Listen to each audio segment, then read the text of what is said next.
Hello and welcome. I'm Leigh-Ann Gerrans and you're watching W News Extra, broadcasting live from the Al Arabiya studios. These are our top stories.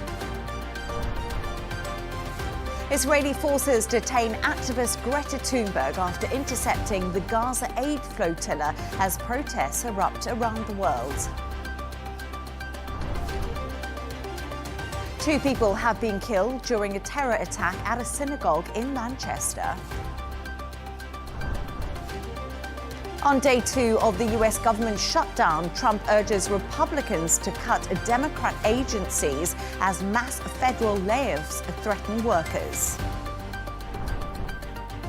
And Elon Musk has become the world's first half-trillionaire as the value of both Tesla and SpaceX rise.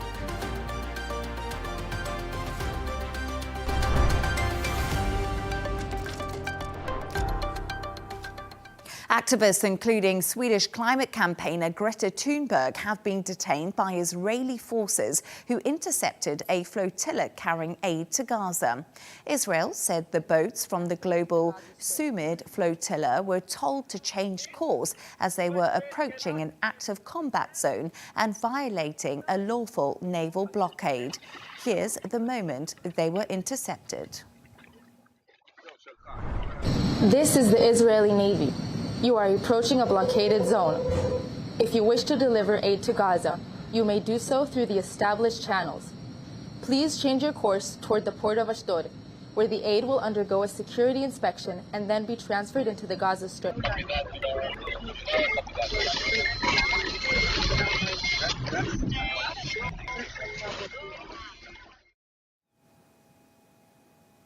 To discuss this and all of today's stories, I'm joined by news editor of Arabian Gulf Business Insight and correspondent and columnist Gemma White. Shane McGinley, your name was off there, but of course, that is you. Shane and Gemma, great to have you both on the show. So, Shane, let's start with you. So let's talk about this situation with the flotilla, because at the end of the day, this is not the first flotilla to have been intercepted and attempted on this humanitarian mission, and Greta was on the last one. Yeah, exactly. So this is the global Synagogue flotilla. So it's about 44 vessels, and it was around about between 400 and 500 people, and including parliamentarians, lawyers, activists. But obviously the famous one that everyone knows is 22-year-old Greta, who I still think of her as about 14. I can't believe it. But she did say that it was a humanitarian mission, it was non-violent, and it abided by international law. But like everything to do with Gaza, there's 2 sides of every story.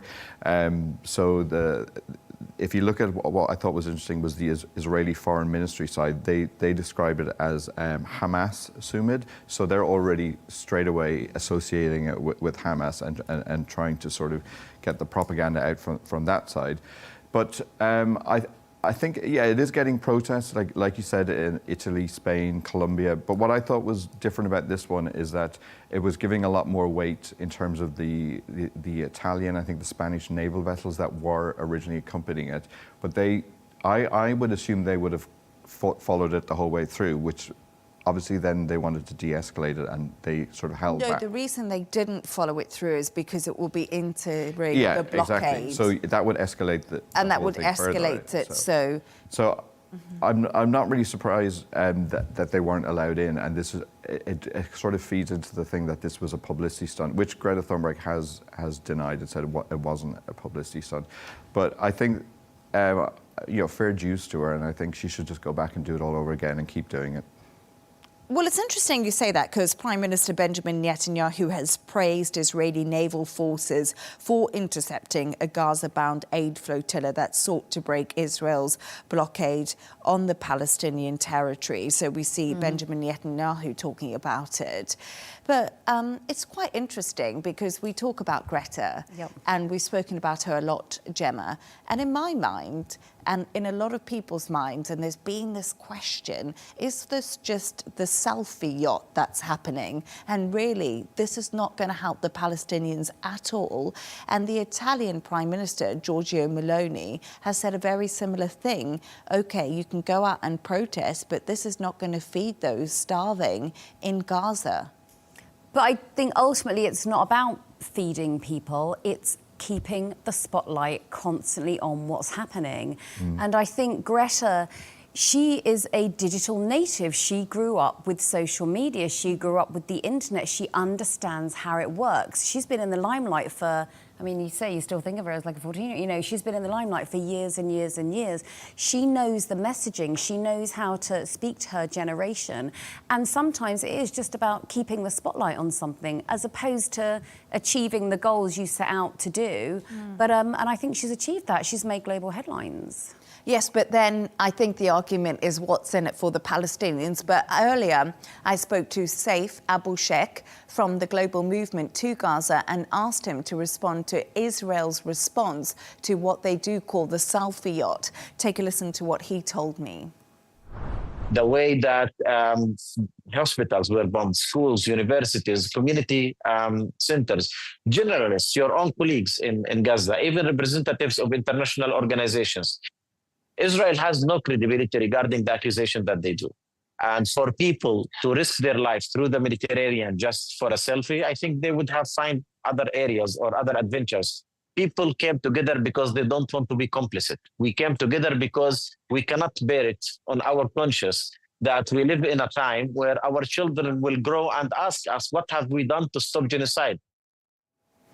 So that was pretty much his comments, Gemma, to me. But we talk about this genocide happening, and we know there's this 20-point peace proposal plan on the table right now, which Donald Trump came up with and announced. Hamas are still haven't accepted it. No, we haven't heard anything from them.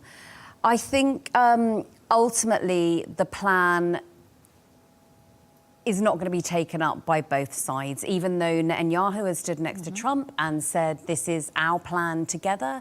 Even he's been backtracking since the announcement was made. Now, it calls for the immediate end to the war, but again, I find with a lot of Trump's plans, it lacks finer details. It then doesn't drill down into how we're going to actually achieve that. There's 20 points there and not a single this is how we're going to work it on the ground. So from Hamas' point of view, well, the BBC's been reporting that the head of Hamas's military wing in Gaza has indicated he will not accept this plan. Now, the leadership believes the plan is to end Hamas, irrespective of what is agreed. And obviously in the plan, it says Hamas to no longer have any kind of form of government. It doesn't talk about ending Hamas, but it says, obviously, they won't be able to govern the country anymore, the state, sorry. Now, what's interesting about this plan is that it has shown a split in Hamas. So you have Hamas in Qatar looking to maybe accept parts of the plan, look into it, start negotiating. And then you've got the fighters on the ground who absolutely are not going to contemplate any of this. And they're the people who are controlling the hostage situation. So you'll find that Hamas in Qatar has very little say over that. So you're seeing this split. And I have to wonder as well, if the 20-point plan hadn't anticipated that split and is working to drive a further wedge between them. And that is a really good a point. Shane, I don't know if you want to comment on that. Well, yeah, it does make sense in terms of the psychology, sort of divide and conquer, but it does make sense, and I suppose it depends within the Hamas sort of seniority, who's going to get to decide and who has the final say. But it does make sense that I think if you're the soldiers on the ground, you're too close to it and you're too radicalized. You can't have an sort of balanced opinion. While I think those that are in Doha are probably going to have a bit more of a worldview and be able to, even though the missiles did come at them. So I think they're probably the more credible one. But yeah, it's an interesting point that maybe this was all designed just to split, to entice a split within Hamas itself. So be interested to see how that goes. But I did look up what I thought was interesting is that the only way it might be solved is if Netanyahu kind of sees a softening within his own sort of voters. And there's a lot of surveys that have been done showing that there's growing sort of impatience among Israelis, and a lot of them are calling for a quick resolution to it. And even there was one done in September by a group called the Israel Democracy Institute, and it was up to 66% of Israelis who were saying they want a quick resolution. So I think Netanyahu has to listen to his cabinet, which is sort of split down the middle as well, but also he needs to listen to his own people. And I think that's probably where he needs to look. But once again, we are in a similar position. Mm-hmm. We've got this proposal on the table that Israel and the US have agreed to, and we wait on Hamas to reply. But thank you so much for your thoughts on that. Stay right there as we move on to another story, which is actually linked. 2 people have been killed during a terror attack at a synagogue in Manchester. The major incident has taken place on the Jewish holy day of Yom Kippur, and the suspect was shot by police. Gemma, as I just mentioned there, this is the holiest day in the Jewish calendar. So this points to a planned attack, possibly? Yes, all signs point to this having been thought out and planned and then executed. So Yom Kippur is the holiest day in the Jewish year. It's a time for prayer, it's repentance, it's reconciliation. There is fasting, there's seeking forgiveness and giving forgiveness. So it's very, very special to the Jewish community. Now, what this day meant as well, there would be increased numbers at the synagogue, so there would be more people than usual. And interestingly, the synagogue also posted online what time morning prayers would be. So morning prayers were going to be at 9 a.m. Now the police actually were called to the scene at 9:31. So the information was out there. The suspect has taken advantage of that, but it's very clear that this was a long time in the planning. Now, it has been declared a terrorist attack by the UK government. We saw anti-terrorist police. We saw the SAS deployed. An SAS helicopter was flying over the scene. The Prime Minister obviously flew back from Denmark to chair a COBRA meeting. So everything has gone into action the way it's designed to when you have a terrorist attack like this. But yeah, we still don't know much about the suspect. His name hasn't been released, and we don't know his agenda either. Yes, exactly. But it was one of those days where I think the UK really came together, and the government and the people from the community, and acted very, very quickly to what happened today. And also, we heard from Keir Starmer, Shane, and he said more police are going to be deployed at synagogues around the country in light of what happened in Manchester this morning. We've seen this kind of incident before happening. Yeah.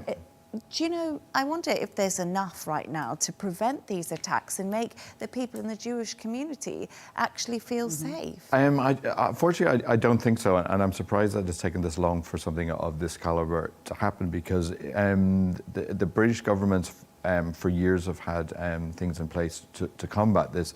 I looked up, and there was Rishi Sunak back in the day, if you remember him. He put like 70 million in over a four-year period of something called the Jewish Community Protective Security Grant, and this was anything that is likely to be the focus of a hate crime. So it could be like a synagogue, a Jewish school, and so this is a couple of years ago. So obviously that policy hasn't really worked. So adding even more police and just turning it into a police state, I don't think is really going to work. And I think you've got to look at things like the Community Security Trust, who's very close to government on the Labour and the Tory side.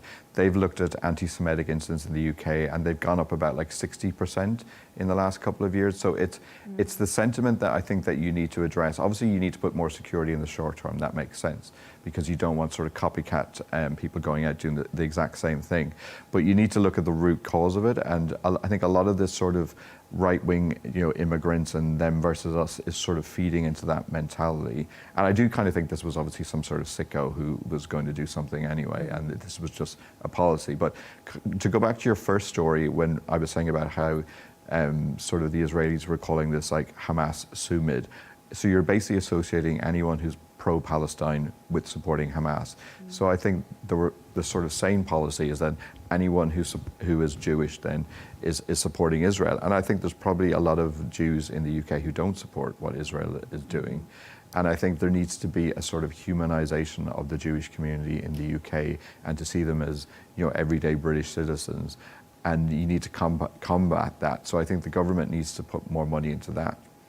but then, the government doesn't have much money to go around for basic necessities at the moment. So. And surely it's kind of up to the individual, isn't it, to separate the person from their country's actions or the actions of their leaders. Yeah, exactly, completely. And I also find what's quite interesting is watching the news coverage today, they had a lot of voices from the Jewish communities within the UK.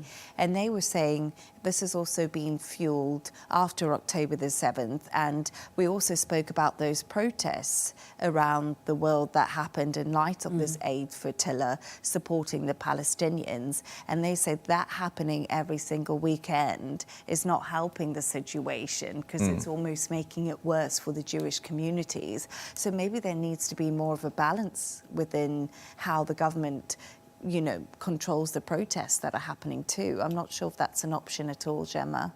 I think, they've sort of talked about media coverage as well, haven't they? There's so many different things that you could blame for something like this. There absolutely is. But I think ultimately, as you said, it looks like a person acting alone, right now from what's kind of coming out, the little news that is coming out. And sometimes you can do everything right and you still can't find these people that are going to do these things, these kind of lone wolf, attackers. Do I believe that protest and media can influence people? Absolutely, yeah, I do.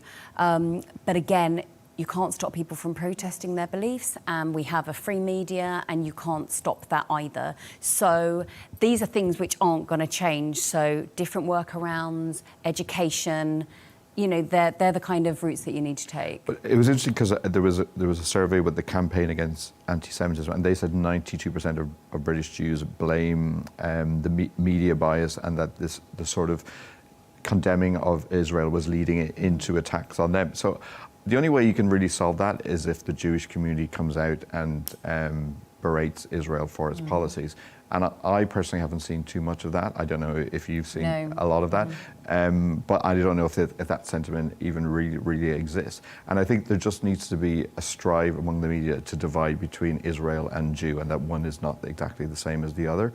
And that is a longer term strategy. And hopefully if this is agreement, which doesn't really look likely, we won't need to worry about that. But I think this is going to be a long-term thing that the UK government is going to need to address long after there's hopefully an agreement in Gaza and they start rebuilding Gaza, is the sort of future perceptions of Jewish British people. Because a lot of them are now terrified of even being associated with their faith, which, in 2025, you don't want to be going down that route. So I think that's a long-term strategy they need to put in place, as opposed to just putting more police officers outside synagogues. Yes. Well, when Netanyahu was talking as well, like a few weeks ago, about how Israel has to get used to being isolated on the world stage, I wonder if he was also thinking about Jewish people in other countries, or whether he was only talking about Israel, because the Israel, us against the world mentality is obviously going to affect those communities in other nations. Well, yeah, and the next time he's in the White House, I would hope that somebody would ask him, like, do you think about Jewish people in Britain or in Washington and New York who are basically on the brunt of his policies? And I haven't seen him being asked that question. And I genuinely think that, I hope Greta Thunberg goes back again, and I think somebody, asked those difficult questions to Benjamin Netanyahu. And we had the same conversation when those Israelis were killed in Washington, D.C. Like, does he not sort of feel personally responsible for these people losing their lives, which I think there was 2 of them in this case. And, I genuinely hope that there's no more copycat ones and there's no more other cities have the same sort of impact. But I think he has to sort of, when he goes to sleep, take some sort of personal responsibility for the deaths that happened in Manchester.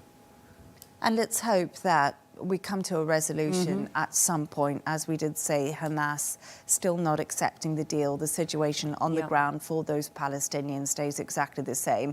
And of course, our thoughts are with everyone in the UK and the Jewish community. Thank you so much for your thoughts on that. Let's move on to another story now.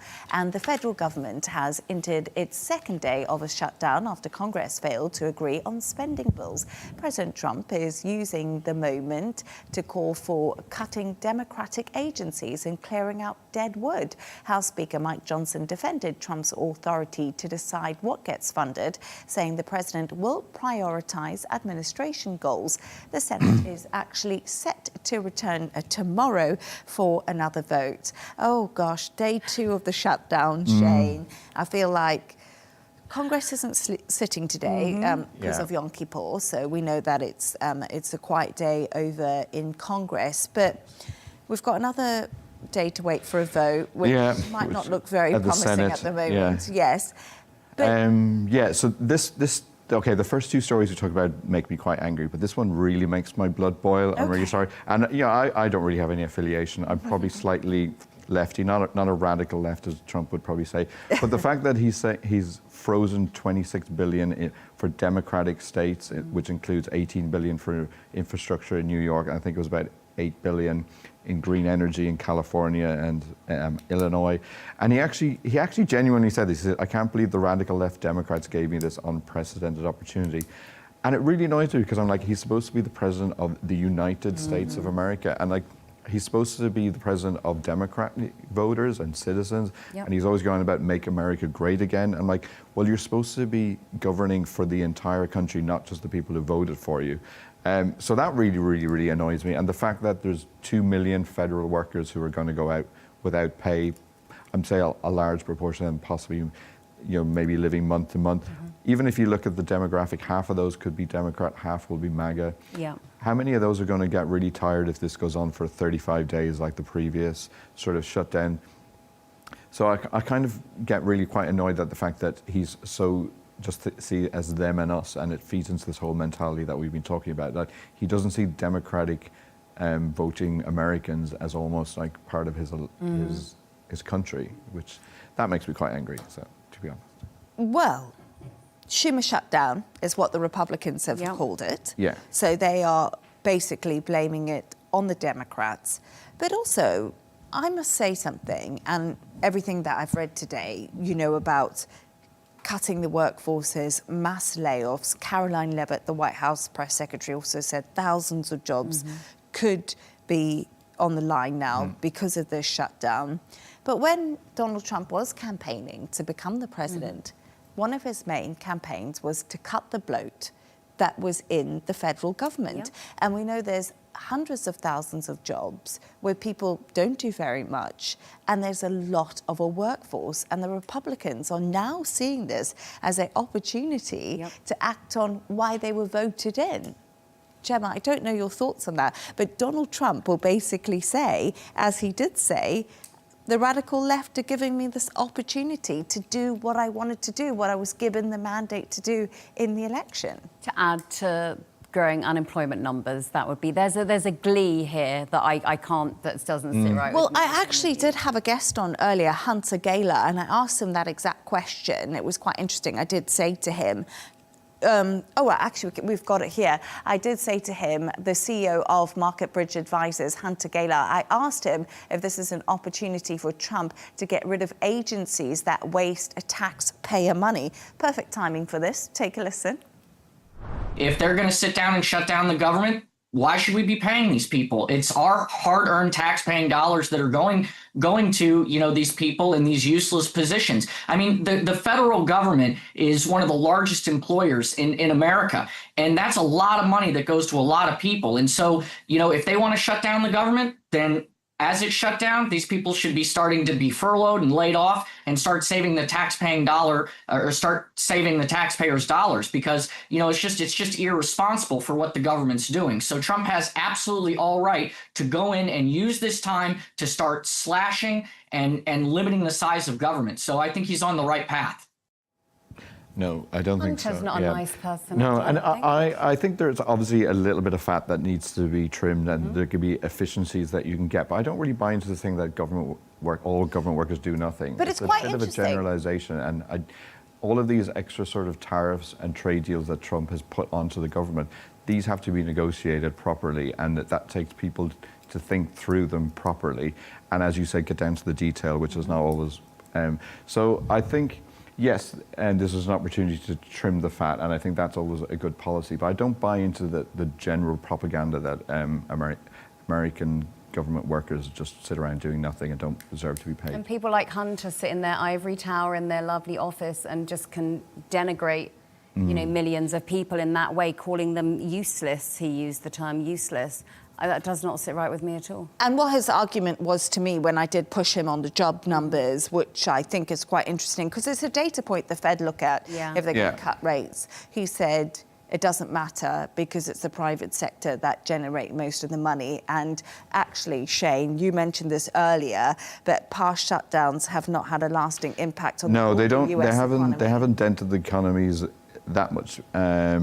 But I think, you know, and again, I'm not a Democrat, Republican, or whatever. But what is holding up is the Democrats are pushing for funding for what is it, the Affordable Care Act, and I think, like, you know, more funding for healthcare, that's not really a bad thing, really, is it? But it's more funding to extend Obamacare. That's the argument when it comes to this. But the Republicans' argument is Donald Trump's worked so hard to get the price of pharmaceutical tablets and medication down with these tariffs that he's doing it in another way. It's not essentially with premiums and healthcare. So I think this is where that sticky battle but also if he comes puts 100% tax on pharmaceuticals, which he was talking about, that's going to push the price up as well. But bring it down for American companies. That's his argument. You know, we tax what comes in, but essentially the American companies are paying less. And that's what he said the whole way along. So I think this is where we get to the sticking point. But it's not, it's an interesting place to be because it's just mudslinging at the moment. If you see the Democrats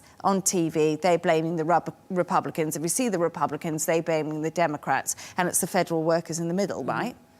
I would, and obviously no one's getting paid, where, you know, none of the workers are getting paid. I would like to see the senators not get paid. President Trump's still getting paid. Well. Yes, they're all still getting paid, so they can drag this out as long as they want. I think when something like this happens, it would be quite a nice idea that they forfeit their salaries as well, because they would get paid, you know, retroactively. I think, you know, the sort of the analysts expect around 750,000 people to be put on temporary leave. That's about 40% of federal workers with regards to this. And that's in addition to the 150,000 people who are due to leave the federal payroll this week as a reaction of Musk and Trump's DOGE policies. Now, what's also interesting is tens of thousands of people have already been fired this year.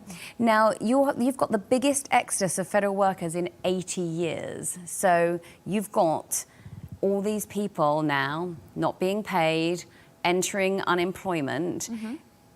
Any government should be showing concern about this. I see absolutely zero concern. In fact, Caroline Leavitt said sometimes you have to do the things that you don't want to do, which seems quite careless to me. But it is part of the MAGA playbook. This is why they came into power. They came into power because they said they would cut the bloat, which was in the government, that was there the whole time along. They'd give more people money in their pockets. They would get rid of as much as they could to cut back and save money for the normal people.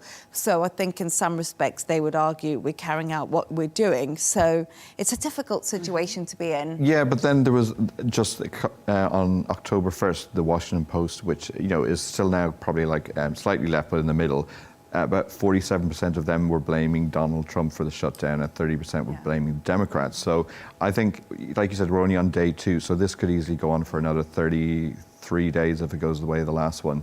So, but I think the longer it drags on, and I think the demonization, and I don't think, it's just really, really bad, I think, that he's focusing on freezing democratic states when, it goes back to my original point, you know, President of the United States of America. But he's also doing it, I guess, to pressure them to come to the table. It's pure pressure tactics. But thank you so much for your thoughts on that. Stay right there as we move on to another story now. And Elon Musk has become the world's first half-trillionaire. His net worth briefly reached $500 billion after the value of his ventures, which include the electric car company Tesla and the rocket company SpaceX, have climbed in recent months. And there we are, Elon Musk, the first half-trillionaire. I know. That is something. You really like him, and we know that on yes. clips to show that. Not a fan of Elon Musk. That's okay. In any way, shape or form. But he seems to have enhanced his wealth. Even Even if you're not buying his cars. I could have an appreciation of someone's talent, you know, in the arenas that he's in, absolutely. But I can still not agree with his policies, not agree with the way he works, not agree with the things he says, you know, absolutely. With the money and technology sector as it is now, nothing surprises me anymore at all, you know, that he's reached this point. But I think it's notable that his wealth has increased as he stepped away from politics. Absolutely correct. You know, when he was in the Oval Office, cozying up to Trump, taking his child to work, jumping about on stages with a cheese on his head, wasn't it? And a chainsaw. And a chainsaw. It wasn't a good look. His popularity took a nosedive, even amongst his most hardcore supporters, because I do believe that even if they absolutely love him and they think he's amazing and he's a genius, Americans did not like this foreigner interfering in their politics. So to me, it's very telling that this has come as he's been quite a few months removed as well now, hasn't he, from you know, sort of. And do you remember that big spat he had with Donald Trump on X? Yeah. It's weird because we saw them meeting each other at the memorial of Charlie Kirk. Yeah. So it seems to be like that relationship's being patched up too, and he's sort of gone back to running his businesses like he should. And I think, Gemma, that's what people want him to do. That's what people want. And the chairman of the board of Tesla said Musk is front and centre, and that's where people want to see him. And obviously his personality, his brand is so intertwined, not just with Tesla, but with X, with SpaceX, with all of his companies. They are Elon Musk companies. And when we hear the name, that's automatically who we think of. Absolutely. And I think investors always think of Musk when it comes to Tesla or SpaceX. Yeah. So we just spoke about that. We know he's got so many companies going, Elon Musk. We speak about them all the time. What do you think is coming next for Elon Musk? He's the man with, I think, personally, will go down as one of the great inventors of our generation when it comes to electric cars, 100%, when it comes to renewable spaceships. He's been pretty phenomenal on many fronts. What's up his sleeve? Yeah, I had a look into some of them. Obviously, you mentioned some of the, like XAI he's doing, which has got like 200 billion funding recently. There was SpaceX, as you said. And the interesting one, remember the Tesla Optimus, which is like the humanoid robots, and we're going to get them to make your tea and build sort of towers around Dubai. I'd like to, and then robo taxis he's getting more into to sort of compete with Waymo. I quite hope that he goes to sort of Mars and finds some sort of futuristic energy source there that he will then harness, and we'll all be sort of Elon Musk. Mars and stays there. So I saw a recent podcast with Elon Musk in it, and I found it really fascinating because he was talking about going to the moon. Yeah. And it was really fascinated me because we haven't been to the moon in so long. And what is interesting is, why aren't they working to go to the moon? Why are they working to go to Mars? And they asked Elon Musk this question, and I found it fascinating because Mars is unexplored. They obviously think there's lots of mineral that they can harness in Mars to help us back on Earth. But I want to see someone back on the moon. Old school. Yeah, it's a bit like, what was it, 1960s? Do you think that? I think well, we haven't been back since then. The red planet, the Republicans, that's what they prefer. So yes, that's maybe. where they go. But one of the ones I think that is in his sort of canon is Neuralink, which excites me and terrifies me. This is basically where you can have an ultra high bandwidth connection between your brain and a computer. So it's basically, you don't have to say Alexa or make tea or what's your favorite song. You just think it and it'll happen. But that's scary on an awful lot of levels. I think what Neuralink is based on, it's a chip, it's an implant, but it's mainly if you've had like a horrendous accident or a really bad stroke and it has affected your mobility. So, we see people who have these awful accidents and they're unable to walk, they are wheelchair bound. There's basically but most technology starts with opportunity. They claim it's for a worthy startup. Yeah, altruism. And then in the same way ChatGPT was all education, and now it's going to sort of like take over every press release you've ever read. Elon Musk, I did. But That could be quite interesting, I think, as well. You know, like I was all big invested in Hyperloop when he announced that, and then there was a lot of companies that were set up, and I went to the launch when it was going to be between Dubai and Abu Dhabi, and I've not heard any more about that since. So He's been busy. You know, everything he does is, some of it is going to work, some of it won't be work. But what I thought was interesting when I was reading it is that he needs to be careful of China, because Chinese EVs are the ones that are creeping into his market share. So, you know, again, all comes back to China, doesn't it? So. This is it. And the Neuralink thing, it will be used for, if it comes, you know, it grows bigger, it becomes mainstream, it is going to be used for nefarious purposes. Yeah. Human beings are geared towards trying to push the limit to things. It would be lovely if it was used for people, you know, who have disabilities, but people are going to find ways to use it in strange ways, yeah. Yes. An interesting point, just before we finish, was that I asked ChatGPT, how many countries around the world does he have more money of now? And 3/4 of countries in the world he is richer of. So there's about, I thought Norway, he's richer than Norway. And he's definitely richer And than... Philippines, South Africa, loads of countries, he's richer than them all. I was going to say, he's definitely richer than my home country, Zimbabwe. I'll tell you that for Maybe free. he'll start buying up countries Yes, next. maybe that will be good. Well, let's see what Elon Musk does next. But I always think he's a fascinating character with fascinating ideas. And I don't think we've heard the end of Elon Musk. I think he's going to get richer and richer. Yes. Anyway, it's now that time of the show where Shane and Gemma have chosen 2 of their quirkiest stories of the day. And Shane, let's start with you. You can now, I love this, reserve the seat next to you on an aeroplane. Yeah. But it's a catch-22. It is. So it's Virgin Australia that's doing this, and it's called neighbour-free seating, which neighbours in Australia. I only That's thought about That's that. when Yeah, good neighbours yeah. become Yeah, good friends. and they've been cancelled. But anyway. Yeah. Neighbour's a nice, pleasant word, and then it's like, oh no, free, sorry, we don't want you there. Yeah, So exactly. it's quite a dichotomy. I hate having someone sitting next to me on a plane. I hate it. I would pay a fortune to not. Well, sit next this to will me. only cost you £14 or $30 US. So, but when you book your ticket, if you're like, okay, I don't want anyone sitting beside me, so, but they only let you know 2 hours before. So, when you look between that means the seat's probably empty anyway. No one's booked it. So it's another sort of scam. I don't want to sound like Martin Lewis or something, but of, you know, for the airline to make more money, what was probably going to be an empty seat anyway. Because if someone books that, so I think it's a nice idea in theory. And Virgin Australia said that 42% of people would be interested in this. So if they get, you know, $14 or pounds or whatever it is for an empty seat anyway, it's a good handy money for them. But then you lose your money if someone books that seat. Yeah, so it's... Oh, you get the it's money not- back, do you? You get Yeah, you'll get it back Oh, you'll if get it somebody sits back. there anyway. But there's a whole long line of things that they were going, you know, airlines have said about charging. Like, do you remember the famous Ryanair charging to use the toilets and stuff like that? And there's all of these demos I've seen of, you know, standing up sort of seats that they want to yes. put in to pack in more people.